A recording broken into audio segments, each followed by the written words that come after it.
Released for the PlayStation Vita in Japan on June 23, 2016, with an American release on May the 2nd and European release on May the 9th, 2017, we have the Caligula Effect, or just Caligula in Japan. Developed by Aquaria and published by Fuyu in Japan, and Atlas USA in the West, the game only got a digital release outside of Japan, though Atlas did consider the idea of bringing out a physical version before deciding against it. The Caligula Effect is an RPG with turn-based elements in dungeon-like environments. In this game, you play a self-insert that you get to name. Your character, along with many other characters, are trapped in a virtual reality world known as Mobius, overseen by a virtual vocal program or virtual doll named Moo, where you live out an ideal but repeating school life, having to live out the same 3 years of high school repeatedly. Your character quickly finds out that the world he's living in isn't real, and tries to escape, and also learns that Moo doesn't want him or anyone else to leave. After meeting Aria, another virtual doll, and running from some of Moo's crazed fans, you're helped out by Shogo Satake, a fellow student from your school. After Aria grants you a mysterious power to fight off the now corrupted fans, Shogo takes you to meet a group of other students who have also realised that the world isn't real and want to go home. Appropriately named the Go Home Club, your mission to escape the virtual world begins. Standing in your way are Moo's songwriters, the Ostinato musicians, who want to stop the Go Home Club and keep the false reality a peaceful one. Now, does the game look and seem like Persona to you? I wouldn't be surprised if that's what you thought, because the game's writer also worked on Persona 1 and both versions of Persona 2, as well as helped with their respective PSP remakes. But is the Caligula Effect any good? Let's find out in The Good. The game's imaginary chain system I thought was pretty well implemented. During your character's turns in battle, you can assign to them attacks which consume SP, support, or recover SP to attack again. As you assign these skills to your characters, they'll appear in the timeline in the top right corner. You'll also see a simulation of how your attack will play out, as well as how the enemy will respond to it. The idea is to coordinate your party's attacks and defeat the enemy as quickly as possible, with the game rewarding you if you can do so in one turn. The enemies also have a risk level as well, and as you attack them, that level can go up. Once it reaches level 5 and breaks, the enemy will be launched into the air, making them a huge target to continue your chains with. However, the imaginary chain system does have its flaws. The outcome shown is the best possible situation, so when the chain is played out in reality, there is an opportunity that your attacks won't go according to plan, or even connect. Your enemies can also change the attacks that they'll use against you, which will also throw a wrench into your plans. The imaginary chain system, I feel, should only be used as a guide to coordinate your attacks and not be taken as absolute. The game also doesn't feature usable items, instead having healing, buffing, weakening and reviving abilities as skills, which still need to be managed through your SP.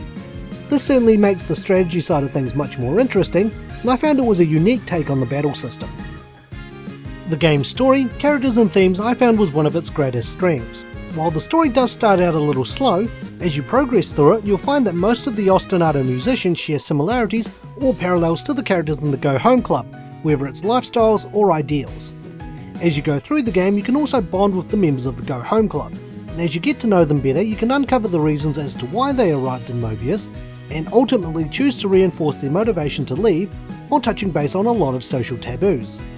On top of that, the Go Home Club aren't the only people you can bond with. Just about every character in the game can be befriended and recruited into your party, though they'll share the same weapons and skills of one of the Go Home Club members. To give you an idea of how many characters can be befriended, there are over 500 NPCs you can recruit, though they're more cookie cutters of one another. By solving their problems, you can gain skills that you can put to use for your battles ahead, though with the exception of one NPC, completing their requests are entirely optional, and some NPCs will only talk to you if you're friends with their friends, and the game does have a diagram showing who is friends with whom. And if you're looking for one person in particular, as long as you've spoken with them at least once, you can bookmark them and they'll appear at the entrance of an area, which saves hunting around for them. Regarding themes, the game makes excellent use of them with the name of the game as well as groups. The Ostinato musicians are appropriately named, as an ostinato is a musical term for a repeating motif, which aligns with their goals of wanting to maintain the looping cycle of Mobius, which, funny enough, can be linked to the Mobius strip. Even the title of the game is relevant, as the Caligula Effect is a desire to see and do things that you normally can't see or do. Pretty clever stuff here. The game's music is also another thing I liked. The ostinato musicians each have a theme which, as their name implies and as I explained earlier, repeats itself. Each musician composed a song that represents themselves, as well as sung by Mu. Even places you revisit in the game have a different theme in certain areas to indicate who you're up against. So if you're exploring the school and you end up somewhere where the music is different and the enemies are significantly stronger, you know you probably shouldn't be there at the moment. I also thought the music was catchy and certainly suited the characters it was representing. The areas play an instrumental version of the song with vocals being heard whenever you enter battle, which flowed quite nicely. Unfortunately, that's where the good's got to end and where we move on to the bad. As much as I like the battle system, there are times where the game can put you at a big disadvantage. When you enter combat with an enemy, there's a short window of time before you assign your characters with their attacks, and in some cases that gives the enemy enough time to charge up an attack to a point where anything you do will result in your character getting hit, as there's no way around it.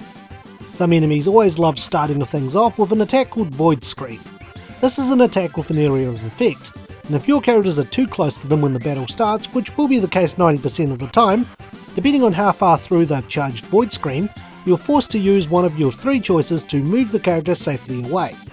If your character is hit while trying to use an attack, in most cases the commands you would have issued for that character would be cancelled, and the SP for the interrupted attack gets used up, regardless of whether you performed the attack or not.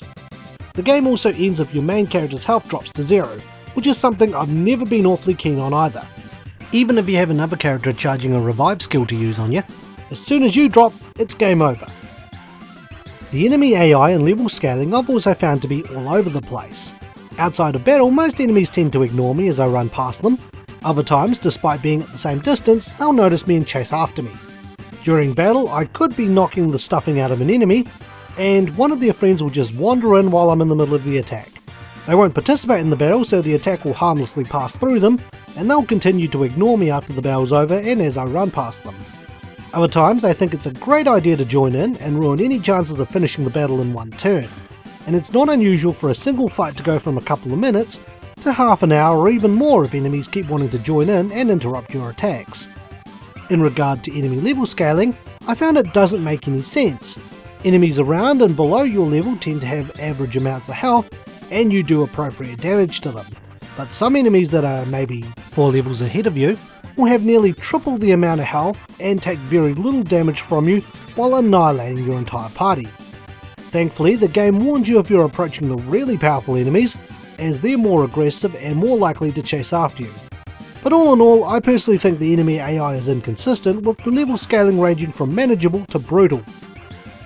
The instant messaging system in the game I thought was pretty bad. Your characters all communicate through a program called Wire, which is based off the app Line. The Go Home Club has its own group chat, which is handy if you're ever lost in the game, as you can ask for help there. But talking to individuals, regardless of whether it's a fellow Go Home Club member or a random student, and Wire pretty much becomes a useless gimmick. Your character only has 3 options to choose from, and he can't reply or express interest to whoever he's talking to, so it feels really awkward when you ask someone what they're up to, and they respond just for you to reply with, "How are you?" The replies are generic cookie cutter replies too, and they don't tend to vary very much. I think Wire could have been a great aspect to the game, and it could have been passable if you could have a few more options and responses to other characters, or even hold basic conversations with them. As it is, I feel its implementation is lazy and uninspiring. With that being said and done, I think I've covered the bad stuff I want to go over with the game, so I think it's time to give the opinion. All in all, the Caligula Effect is by no means a bad game, but I didn't particularly find it a great game either. The game had some good ideas, but I feel that some of those ideas were implemented poorly. If you like the idea of games that take on social taboos, and if you can get past the slow start to the game, I feel the story and the characters will keep you wanting to see where it goes. I'd especially consider looking into this game if you're a fan of Persona 1 and 2, or wanting another JRPG to fill that Vita library. So with that, it's time for my rating. The Caligula Effect gets Lesku Man, the Troubleshooter, out of 10. Thanks for watching, and stay tuned for the next Infinite Backlog review. If you enjoyed today's review, feel free to check out some of our other videos and subscribe for more. You can also follow us on Twitter, Instagram and our Facebook page. Once again, Thank you for watching.